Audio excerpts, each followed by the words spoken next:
உங்களுக்கு மொத்தம் ஜெர்மனில 3 ஆப்ஷன்ஸ் தான்.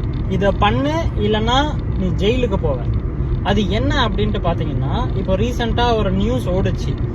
ஒரு பொண்ணு 24 வயசு இருக்கிற பொண்ணு கார் ஓட்டும் போது கேமரா ஓவர் ஸ்பீடிங் போனதுனால போட்டோ எடுத்துருச்சு.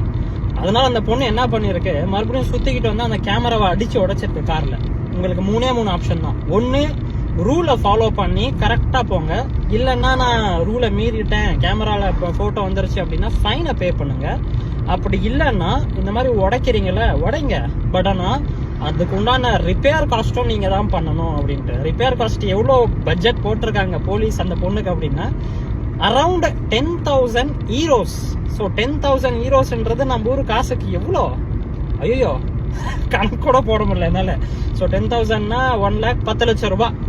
ஒரு கேமரா டிவைஸை ரிப்பேர் பண்றதுக்கு 10 லட்சம் ரூபாய் அந்த பொண்ணு இப்போ ஃபைன் கட்டணும். கட்டலையா ஜெயிலுக்கு போ, அவ்வளவுதான், முடிஞ்சு போச்சு. இந்த 3 ஆப்ஷன் தான் உங்ககிட்ட இருக்கு. So make sure you follow the rules because it is Germany.